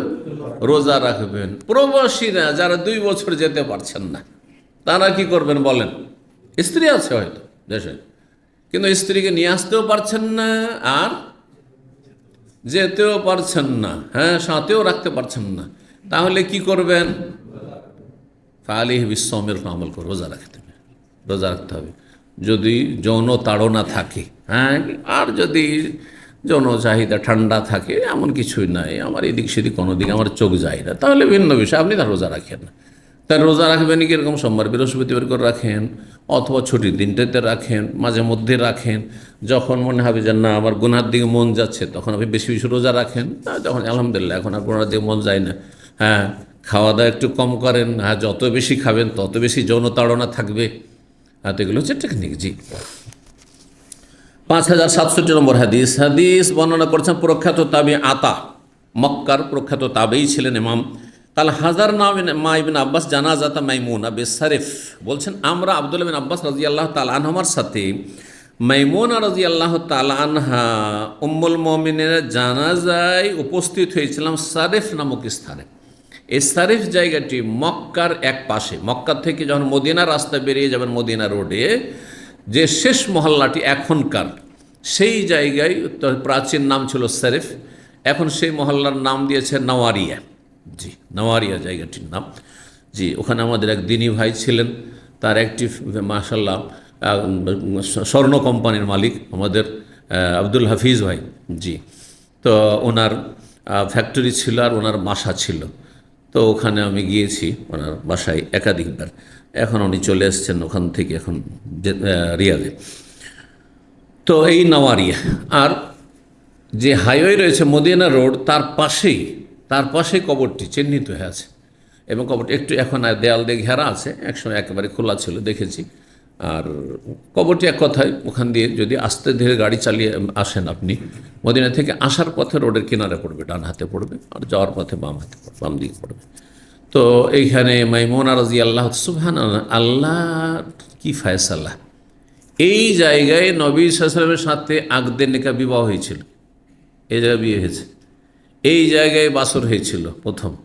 জি, ওমরার সফর ওমরাতুল কাজাতে যে এসেছিলেন, ওমরাতুল কাজা 7ম হিজরিতে, কারণ 6ষ্ঠ হিজরিতে হুদায়বিয়ার সন্ধি হলো, তারপরের বছর ওমরাতুল কাজায় 3 দিনের জন্য এসেছিলেন, তখন বিয়ে হয়েছিল। আর এই জায়গাতেই, হ্যাঁ, কি হয়েছে, তার ইন্তেকাল হয়েছে, এই জায়গায় তার কবর। সুবহানাল্লাহ। জি, তো বলছেন যে ফাকাল ইবনে আব্বাস, আব্দুল্লাহ ইবনে আব্বাস রাদিয়াল্লাহু তাআলা আনহু বললেন, হাযিহি যাওজাতুন নবী, ইনি হচ্ছেন নবী সাল্লাল্লাহু আলাইহি ওয়াসাল্লামের সহধর্মিণী। ফাইজা রাফাতুম নাশাহা, নাশ যেটাকে আমরা লাশ বলি, বাংলায় লাশ আর আরবিতে হচ্ছে নাশ, ওই নাশটাকে লাশ করে দিয়েছি আমরা, বুঝতে পারছেন? তাহলে লাশ শব্দটি কিন্তু আরবি থেকে বিকৃত, আরবিতে কি নাশ, আর আমরা কি বলছি লাশ। আর এটা কিন্তু আমাদের অনেক ভাষাতে রয়েছে। আসল হচ্ছে নিবেন, কিন্তু আমরা কি বলবেন? লইবেন, লিবেন, হ্যাঁ, বলছি না, বলি না, লন বলছেন না আপনারা? হ্যাঁ, তো লন নেন, আসলে শুদ্ধ ভাষা হচ্ছে নেন, হ্যাঁ, কিন্তু সেটা কি করে দিচ্ছি, হ্যাঁ, ল করে দিচ্ছি। ঠিক ওই রকমই এখানে নাশটা কি হয়ে গেছে, লাশ হয়ে গেছে। ফায়দা রাফা তুম না সাহা, যখন তার কি উঠাবে, লাশটি উঠাবে। নাশ সে মৃতের খাটকেও বলা হয়, সেটাকে যখন উঠাবে, ফালা তোজাল যে উহা ওয়ালা তোজাল যে লুহা, তখন সেটাকে ধাক্কাধাক্কি করবে না, মানে বেশি যেন ধাক্কাধাক্কি না হয়, হ্যাঁ, কষ্ট দেবে না। ফালা তোজাল তোজা যে উহা, সেটাকে ধাক্কাধাক্কিও করবে না এবং সেটাকে বেশি নাড়াচাড়াও করবে না। তোজাল যে লুহা, জালজালা ভূমিকম্পকে বলা হয়, মানে তোমরা সেটাকে বেশি নাড়াচাড়া করবে, মানে আস্তে ধীর, হ্যাঁ, স্থিরতার সাথে আস্তে ধীরে নিয়ে হাঁটবে। ওয়ারফকু, তোমরা ধীরে ধীরে নিয়ে চলবে। রিফকুন মানে নম্রতা, নম্র আচরণ করবে, নরমভাবে চলবে, ধীর স্থির গতিতে চলবে, যাতে করে তোমরা কষ্ট না দাও। কেন? ফাইন্নাহু কানা ইনদান নবী তিসউন, কারণ নবী সাল্লাল্লাহু আলাইহি ওয়াসাল্লামের একসাথে 9 জন সহধর্মিণী ছিলেন। নবী সাল্লাল্লাহু আলাইহি ওয়াসাল্লামের জন্য এই মাসলা খাস, তার জন্য 4-এর অধিক বিয়ে জায়েজ ছিল, এবং তাকে আল্লাহ রাব্বুল 30 জন নারীর ক্ষমতা দিয়েছিলেন। 30 জন, যদি 30 জনের ক্ষমতা কাউকে দেওয়া হয় কোনো বান্দাকে, আর তার মধ্যে মাত্র একসাথে 9 জন রাখেন, তাহলে শারীরিক প্রয়োজনের কয় ভাগের 1 ভাগ তিনি, হ্যাঁ, ভোগ করেছেন? 3 ভাগের 1 ভাগেরও কম। চিন্তা করার বিষয়টি। তাহলে আপনাকে বুঝতে হবে যে আমি যে একাধিক বিয়ে করব, আমার মধ্যে 2 জন নারীর সমান শারীরিক চাহিদা আছে কি না, নাকি একজনের ক্ষেত্রে আপনি হিমশিম খাচ্ছেন আর শুধু ডায়লগ ঝাড়ছেন স্ত্রীর সামনে যে আমি বিয়ে করবো তো বিয়ে করবো। কথা বোঝা গেছে না? বিষয়গুলি বোঝা উচিত। জি, অবশ্যই বুঝতে হবে। কারণ এটা নয় যে আমার মনের চাহিদা পূরণ হইলেই হলো, আমার মনটা চাইছে, আর পয়সা আছে, আর তারপরে স্ত্রী কি হবে না হবে, হ্যাঁ, তাকে গুনাহ থেকে বাঁচাতে পারলাম না, সেটা আমার ফ্যাক্টর না, অবশ্যই ফ্যাক্টর, এটা জবাব দিতে হবে আপনাকে। জি, ফাইন্নাহু কানা ইনদান নবী সাল্লাল্লাহু আলাইহি ওয়াসাল্লাম তিসউন, নবী সাল্লাল্লাহু আলাইহি ওয়াসাল্লামের কাছে 9 জন বিবি একসাথে ছিলেন। তাহলে নবী সাল্লাল্লাহু আলাইহি ওয়াসাল্লাম কি 9 জন বিয়ে করেছিলেন? হ্যাঁ, নবী সাল্লাল্লাহু আলাইহি ওয়াসাল্লাম 11 জনের সাথে সংসার করেছেন। হ্যাঁ, বিয়ে এর বেশিও বলা হয়েছে 13, কিন্তু 9 জন একসাথে জমা হয়েছেন, একত্রিত হয়েছেন। কারণ প্রথম স্ত্রী যতদিন বেঁচে ততদিন আর দ্বিতীয় বিয়ে করেননি, খাদিজা রাদিয়াল্লাহু তাআলা আনহা। তারপরে যে বিয়ে করতে লাগলেন, এক এক করে বাড়তে শুরু হলো, তার মাঝখানে আরেকজন ইন্তেকাল করলেন, নবী সাল্লাল্লাহু আলাইহি ওয়াসাল্লামের বিবি উম্মুল মাসাকিন যায়নাব বিনত খুজাইমা। তাহলে নবী সাল্লাল্লাহু আলাইহি ওয়াসাল্লামের কাছে 11 জন মধ্যে একসাথে কয়জন থেকেছেন? 9 জন থেকেছেন। একসাথে 10 জন বা 11 জন হওয়ার সুযোগ হয়নি। কানা ইয়াকসামুল সামান, এই 9 জনের মধ্যে শেষ যুগে কিন্তু এটা যে ঘটনাটি বর্ণনা করা হচ্ছে বা অবস্থাটি, তিনি 8 জনের জন্য পালা নির্ধারণ করতেন, পালা ভাগ করতেন। জি, ওয়ালা ইয়াকসামুল ওয়াহিদা, একজনের জন্য পালা নির্ধারণ করতেন না, ভাগ করতেন না। তিনি কে ছিলেন? সাউদা রাদিয়াল্লাহু, সাউদা বয়সিকা ছিলেন। তিনি ভাবলেন যে আমার বয়সও হয়ে গেছে, আমি বুড়িও হয়ে গেছি, হয়তো নবী সাল্লাল্লাহু আলাইহি ওয়াসাল্লামের চাহিদা আমার অত থাকবে না, তো এমনটা না হয় যে মানুষ তো যদি আমাকে তালাক দিয়ে দেন তাহলে জান্নাতে আমি নবী সাল্লাল্লাহু আলাইহি ওয়াসাল্লামের স্ত্রী হিসেবে, সহধর্মিণী হিসেবে উঠতে পারবো না। তো এই আশাতে তিনি আগেই প্রস্তাব করলেন নবী সাল্লাল্লাহু আলাইহি ওয়াসাল্লামকে যে ইয়া রাসূলুল্লাহ, আমি তো বয়স হয়ে গেছে আমার, আর আয়েশা একেবারে কুমারী হয়ে আছে, যুবতী হয়ে আছে, আর 9 জনের কাছে 9 দিন পরে আপনি আয়েশার কাছে যাচ্ছেন, তো আমার পালাটা আমি আয়েশাকে দান করে দিলাম। হেবা করা, হেবা বুঝেন তো? হেবা বিল আমাদের দেশে জমি জায়গার ক্ষেত্রে আছে, কিন্তু আছে না? জি, আমি হেবা করে দিলাম আমার দিনটি, তো জায়েজ আছে। যদি কোনো স্ত্রী মনে করে হ্যাঁ যে আমি আমার দিনটি অমুককে, আমার সতীনকে হেবা করে দিলাম, জায়েজ, কোনো অসুবিধা নেই। হ্যাঁ, স্বতঃস্ফূর্ত হবে, চাপের মুখে নয়, স্বতঃস্ফূর্ত। সে বড়টিও করতে পারে, ছোটটিও করতে পারে। অনেক সময় দ্বিতীয় যদি বিয়ে করে নিয়ে আসলেন, তার হয়তো শারীরিক চাহিদার চাইতে তার আর্থিক চাহিদাটা বেশি জরুরি, সে অভাবে আছে। হ্যাঁ, তার একজন স্বামীর প্রয়োজন যে তার ভরণ পোষণের দায়িত্ব নেবে হয়তো। যেমন একটু আগে বললাম যে ভরণ পোষণের হয়তো অবস্থাও ভালো আছে, আর্থিক অবস্থাও ভালো আছে, কিন্তু যাতে করে অসৎ লোকদের কুদৃষ্টি তার উপর না পড়ে, গুনাহ থেকে নিজেকে বাঁচাতে পারে, ফিতনা ফাসাদ থেকে বাঁচাতে পারে, জালিমের জুলুম থেকে বাঁচাতে পারে, সেই জন্য সংসার করতে চায়। ঠিক আছে, আমি শুধু তোমার স্ত্রী হিসেবে থাকলাম, আর তারপরে তুমি আমার সাথে নাও থাকো, কোনো অসুবিধা নেই। যদি নিজের থেকে ডিসকাউন্ট করে কোনো অসুবিধা নেই, যাই যাচ্ছে। তো সৌদা রাদিয়াল্লাহু তাআলা নিজের পালাটি কাকে দিয়ে দিয়েছিলেন? আয়েশাকে। এই জন্য 8 জনের জন্য ভাগ করতেন। 5068 নম্বর হাদিস, আনাস রাদিয়াল্লাহু তাআলা আনহু বলছেন যে আন্নান নবী সাল্লাল্লাহু আলাইহি ওয়াসাল্লাম কানা ইয়াতাতাওয়াফু আলা নিসাই ফি লাইলাতিন ওয়াহিদা ওয়া লাহু তিসউ নিসওয়া। নবী সাল্লাল্লাহু আলাইহি ওয়াসাল্লাম এক রাতে সমস্ত স্ত্রীদের কাছে গমন করতেন সহবাসের জন্য। মাঝে মধ্যে যখন পালা এক রাউন্ড হয়ে গেল 9 জনের কাছে, তখন একদিন কি করতেন যে আজকে পালা নির্ধারণ করলাম না, আজকে আবার নতুন করে পালা শুরু হইতো। পালা নির্ধারণ না করে আজকের দিনে সবার ঘরে আমি যাব, এটা জায়েজ আছে, সেটা করতে পারেন। মাসলা ধরেন কারো দূরে আছে কেউ 2 বিবিওয়ালা, থাকলেও বলবেন না। এখন 2 বিবি করাটা এমন দুর্নাম হয়ে গেছে মানুষের কাছে যে লুক আবার বিষয় হয়ে গেছে, তাই না? যারাও রেখেছে, আমাদের ছাত্র বেশ কিছু বিয়ে করেছে, 2-4-5 বছর জানতেই পারিনি আমি। 5 বছর পরে জানছি যারে অমুক বিয়ে করেছে। বুঝতে পারছেন না? জি, অনেকের জানিয়ে না হয়তো। তো যাই হোক, না আপনি ভালো কাজ করেছেন, ব্যাস বদনাম হয়ে না, রবের কাছে আসামের কাঠ গড়াই যেন হাজির না হইতে হয়। 3টি শক্তি আছে, বিয়ে করুন আপনি, বুঝা গেছে? কারণ নারীদের সমস্যা সবসময় আছে, নারীদের সংখ্যা সবসময় বেশি আছে, সুতরাং বহু বিবাহ বেশি ভালো। আজকালকার জামানায় তার প্রয়োজন আছে, কিন্তু যেমনটা বললাম, অবিচার না হয়, সুবিচার যেন হয়। জি, আল্লাহ তৌফিক দান করেন। তো 2-3 স্ত্রী আছে, একটা রাউন্ড দিলেন, হ্যাঁ, আর তারপরে কি করলেন যে আজকে কি করব, কারো পালা নেই, আজকে সবার ঘরে আসবো। তাদেরকে জানিয়ে দিলেন যে তোমাদের বাড়িতে আসবো। এসব পরে কারো কাছে গেলেন, হ্যাঁ, রাতটাকে ভাগ করে নিলেন, 2 ঘন্টা এর কাছে, 2 ঘন্টা ওর কাছে, 2 ঘন্টা ওর কাছে থাকলেন, যাই না, কোনো অসুবিধা নেই। আচ্ছা, যখন পালা নির্ধারণ করবেন, শুধু রাতের পালা না দিনের পালা নির্ধারণ করতে হবে? হ্যাঁ, রাতের শুধু পালা নির্ধারণ কিসের জন্য? রাতের। তাহলে দিনের বেলা, তাহলে দিনের বেলা আসল হচ্ছে যার পালা তার বাড়িতেই থাকবেন, কিন্তু যেতে পারবেন অন্যের বাড়িতে খোঁজ খবর নেওয়ার জন্য, দেখা সাক্ষাতের জন্য যেতে পারবেন। এরও দলিল আছে।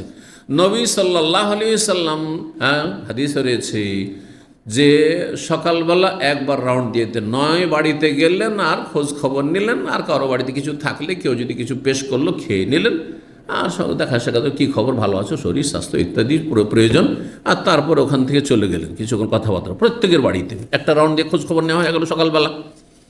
আর তারপরে আসর পরে আবার তাই করতেন। আসর পরে আবার গেলেন কোথায়? সবার বাড়িতে একটা রাউন্ড দিয়ে আসলেন। আর নবী সাল্লাল্লাহু আলাইহি বিবিগণের মধ্যে কেউ কেউ কী করতো? মধু খাওয়াইতো। ওই মধুর হাদিস শুনেছেন না? না পড়েননি? জি হ্যাঁ। তো এইভাবে গেলেন, কেউ কিছু দিল তো দিল, আর তারপরে সন্ধ্যা মাগরিব পরে আর অন্য কারো বাড়িতে ঢুকতেন না, যার ফেলা তার বাড়িতে, আর না হলে মসজিদে। এবার বুঝতে পেরেছেন? রাত্রে অন্যের বাড়িতে বিনা অনুমতিতে যাওয়া যাবে না, যার পালা আছে তার বাড়িতে থাকতে হবে। মাগরিব হয়ে গেছে, এখন তার হক আপনারও ফরজ হয়ে গেছে, তার আজকে পালা, একমাত্র জানিয়ে দিয়ে যে ঠিক আছে একটু প্রয়োজন আছে, সে নমকের বাড়ি যাচ্ছে। আচ্ছা, পালা তো সমান সমান নির্ধারণ করতে হবে, ঠিক না? মাঝখানে আপনি পালা নির্ধারণ না করে যেতে পারবেন, তাহলে এক রাতে কয়েক বিবির কাছে যেতে পারবেন, বললাম ঠিক না? পালা নির্ধারণ করবেন তো সহবাসের পরিমাণটা কি সমান সমান হইতে হবে? এগুলো মশলা জানার। হ্যাঁ হ্যাঁ, কে বলবে যে যতবার এর সাথে সহবাস করেছেন গত রাতে, এর বাড়িতে গেলেন তো ওর বাড়িতে গিয়ে অতবারই সহবাস করতে হবে নাকি? হ্যাঁ, না, মোটেই না। আচ্ছা, ভালোবাসা সমান সমান ভালোবাসতে হবে? হ্যাঁ, কারণ ভালোবাসা নিজের হাতে না, চেষ্টা করতে হবে, কাউকে ঘৃণা করা চলবে না। চেষ্টা করবেন যে আমি সবাইকে ভালোবাসবো, অবিচার না হয়, কিন্তু ভালোবাসা কার হাতে? আল্লাহর হাতে। হাদিসে রয়েছে নবী সাল্লাল্লাহু আলাইহি ওয়াসাল্লাম ভাগ বন্টন করে দেওয়ার পর, পালা নির্ধারণ করার পর বলতে, আল্লাহ হাযা কাসমি ফিমা আমলিকু, আল্লাহ এই যে ভাগ করে দিলাম যেটার মালিক আমি ছিলাম, হ্যাঁ, ফালা তালুমনি ফিমা তামলিকু আলা আমলিকু, তুমি আমাকে তিরস্কার করিও না, তুচ্ছ তাচ্ছিল্য করিও না, হিসাব নিও না, যেটার মালিক তুমি, আমি মালিক না। সেটা হচ্ছে মানুষের অন্তরটা ঝুঁকে যাওয়া, মহব্বত আল্লাহর হাতে। কার সাথে বেশি ভালোবাসা হবে, কার সাথে কম হবে, এটা মানুষের এখতিয়ারে নেই।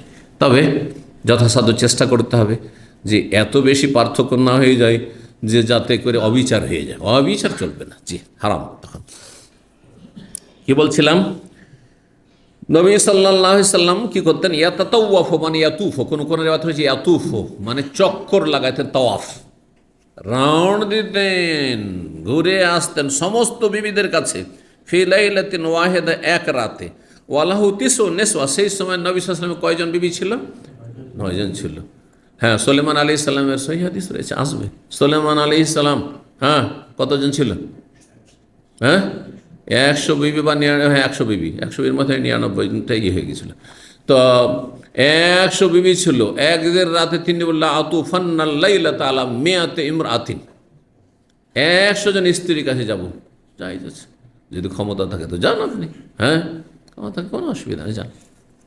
কিন্তু 100 জন জায়েজ কি, হ্যাঁ 100 জন কার স্ত্রী ছিল, সুলাইমান আলাইহিস সালামের। তো সুলাইমান আলাইহিস সালাম কিন্তু বনি ইসরায়েলদের নবী, হ্যাঁ, আর বনি ইসরায়েলদের ধর্মের দাবিদার, ধর্মের অনুসারী নয় ইহুদিরা, আহলে কিতাব বা খ্রিস্টানরা, কিন্তু তারা দাবিদার, ঠিক কিনা?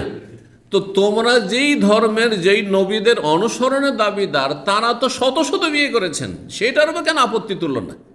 আর আমাদের নবী 9 জন একসাথে রেখেছেন, তাতেই নবী সাল্লাল্লাহু আলাইহি সাল্লামের বিরুদ্ধে কত যে লিখেছে এই ইসলামের শত্রুরা আর রাসূলুল্লাহ শত্রুরা, চিন্তা করুন আপনি, চিন্তা করুন। জি, তাহলে তাদের অন্তঃকরণ ভালো না, তাদের নিয়ত অসৎ, জি এরা জালেম, অবিচার করে থাকে। জি, এইরকমই হিন্দুদের বড় বড় যারা, হ্যাঁ মনীষী তাদের ছিল, তাদের হাজার হাজার কি থাকতো, দাসী আর স্ত্রী থাকতো, আর তারা 5 বছর 7 বছরে 4 বছরের মেয়েকে বিয়ে করত। তাদের ধর্মীয় পুস্তক রয়েছে, ধর্মীয় পুস্তক রয়েছে, হ্যাঁ সেগুলির বেলা আপত্তি হয় না। আর রাসূলুল্লাহ সাল্লাল্লাহু আলাইহি সাল্লাম বিয়ে করেছেন 9 বছর বয়সে, 6 বছর বয়সে বা 7 বছর বয়সে, আর 9 বছর বয়সে কি হয়েছে, হ্যাঁ বাসর হয়েছে। আরব দেশ গরম দেশ, গরম দেশে অল্প বয়সে সাবালক সাবালিকা হয়ে যায়, এটা পরীক্ষিত জিনিস। যে ঠান্ডা দেশে যৌন চাহিদা ঠান্ডা থাকে, কিন্তু গরমের দেশে যৌন চাহিদা বেশি থাকে। আর আরবদের খাবার খেজুর, জানছেন খেজুরে কত শক্তি রয়েছে। তো 9 বছর বয়সে সহবাসের যোগ্য হয়ে যায় একজন মেয়ে, সবাই হবে না, কিন্তু যাদের শারীরিক গঠন দেখেন, আরবের ছেলে মেয়েরা 10 বছর 12 বছরের ছেলে মেয়ে একেবারে মনে হচ্ছে যে 18 বছর 20 বছর হয়েছে, দেখে মনে হচ্ছে না? জি হ্যাঁ।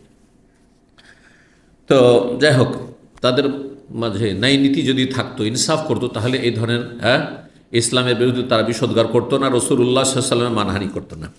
আল্লাহ তাদের অনিষ্ট থেকে রক্ষা করুন। 5069 নম্বর হাদিস, হাদিস বর্ণনা করছেন সাঈদ ইবনে জুবাইর রাহিমাহুল্লাহ তাআলা, তিনি কাল আলী ইবনে আব্বাস, আব্দুল্লাহ বিন আব্বাস রাদিয়াল্লাহু তাআলা আনহুমা আমাকে বললেন, হাল তাজাওয়াজতা, সাঈদ ইবনে জুবাইর তাবেঈ এবং ইবনে আব্বাস রাদিয়াল্লাহু তাআলা আনহুমার বিশিষ্ট ছাত্র, বলছো তুমি কি বিয়ে করেছো? তাহলে বোঝা গেল ছাত্রদের জিজ্ঞাসা করাটা হ্যাঁ ভালো, সাহাবী জিজ্ঞাসা করেছেন, তো আপনাদের যদি জিজ্ঞাসা করি কে বিয়ে করেছেন তো মন্দ হইল? হ্যাঁ, কেউ একাধিক বিয়ে করেছেন, কোনো দোষের কথা নেই, জানলাম হ্যাঁ কী অবস্থা, পারিবারিক অবস্থা। কুলতুল, আমি বললাম না বিয়ে করিনি। ফাতাজাওয়াজ, বললেন ইবনে আব্বাস বিয়ে করো, ফাইন্না খায়রা হাযিহিল উম্মতি আকসারুহা নিসান, এই উম্মতের সবচাইতে শ্রেষ্ঠ ব্যক্তি যিনি, তার সবচাইতে বেশি সংখ্যায় স্ত্রী ছিল। তার স্ত্রী কয়জন ছিল একসাথে? 9 জন ছিল, তিনি সবচেয়ে শ্রেষ্ঠ উম্মতের।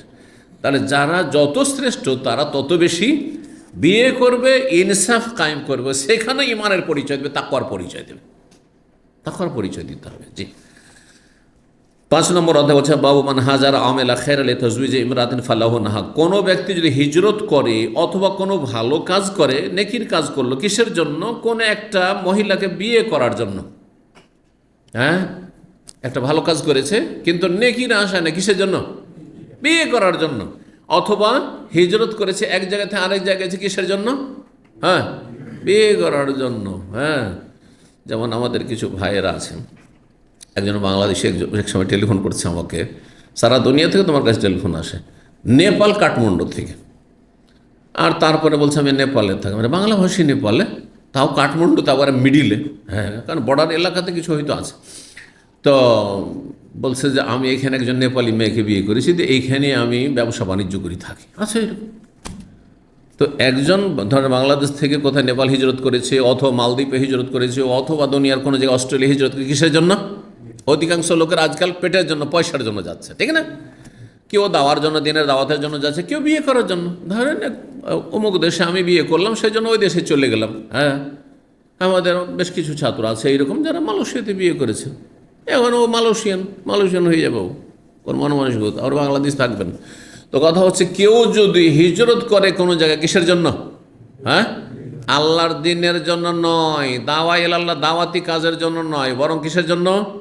হ্যাঁ, বিয়ে করার জন্য অথবা পয়সার জন্য, বেশি ইনকাম করার জন্য, তাহলে যেটা যে নিয়ত করবে সেটা পাবে। যে নেকির জন্য গেছে নেকি, দাওয়ার জন্য গেছে নেকি পাবে, আর যে বিয়ে করার জন্য গেছে বিয়েটাই পাবে।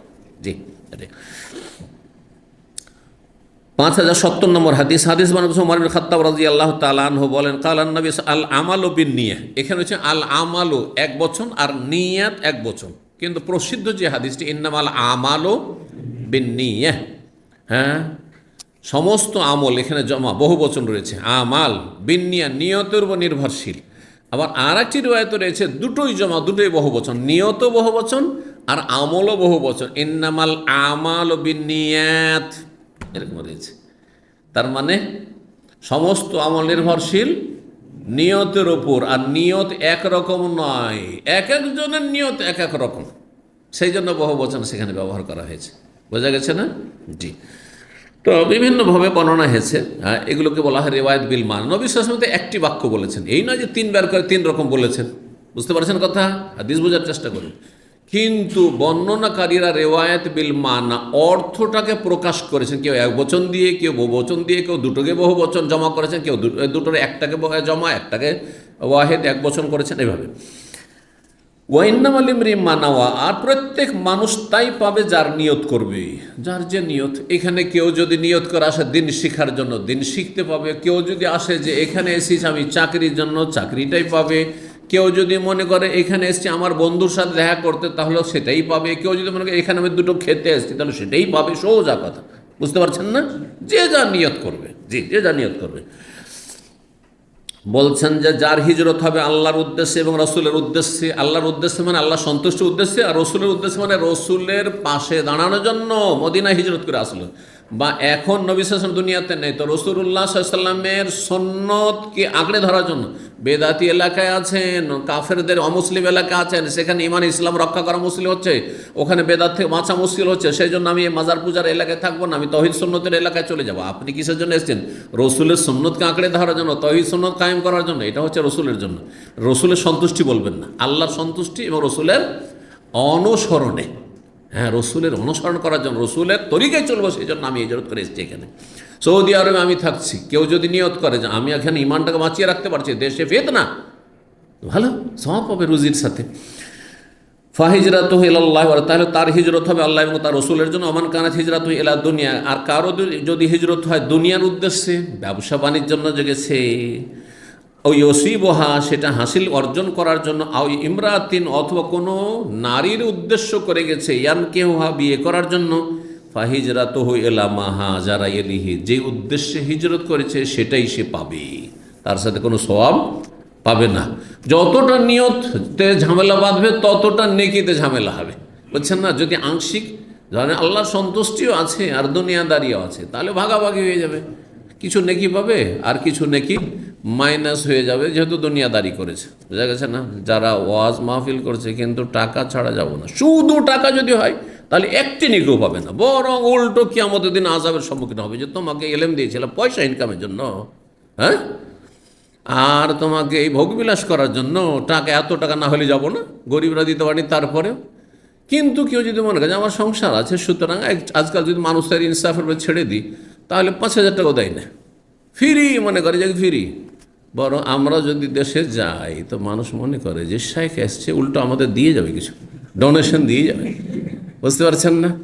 তাহলে কেউ যদি মনে করে যে আজকাল সবাই নিচ্ছে 50,000, আমি 20,000 টাকা, 20,000 টাকা দিয়ে, হ্যাঁ 10,000 টাকা দিয়ে, আমার সুবিধা নেই, কিন্তু আমার উদ্দেশ্য দাওয়াতি কাজ। কিছু লোকেরা এসে বলছে ভাই আমরা গরিব, আমরা তো, আপনি তো 20,000 টাকা বলছেন, কিন্তু আমরা দিতে পারবো না, 10,000 দিতে পারবো, ঠিক অসুবিধা নেই, আপনার অভাব তো অসুবিধা নেই, তাহলে নাকি পাবে, অবশ্যই পাবে। কিন্তু যে ব্যক্তি না আপনি 20,000-এ একটা পয়সা কম হবে না, একটা পয়সা কম হবেন না, তাহলে কিচ্ছু পাবেন না। জিরো, একেবারে জিরো। এগুলো দুনিয়া তো জিরো, আখেরাত তো জিরো, কিছু পাবে না। এ দুনিয়ার খ্যাতি ছাড়া কিছু পাবে না। দুনিয়ার খ্যাতির জন্য, অনেকে খ্যাতির জন্য, আমি একবার কি আজকাল কি বলা হচ্ছে, সেলিব্রিটি না কি বলা হচ্ছে, হ্যাঁ, এইরকম একবারে আইকন, না ওই আইকনই পেয়েছে, আর কিচ্ছু পাইনি, কিচ্ছু পাবে না। জি, আল্লাহ হেফাজত করুন, নিয়তটাকে সৎ করার তৌফিক দান করুন। জাযাকুমুল্লাহ খাইরান। ওয়া সাল্লাল্লাহু আলা নবিয়িনা মুহাম্মদ ওয়া আলা আলিহি ওয়া সাহবিহি আজমাইন।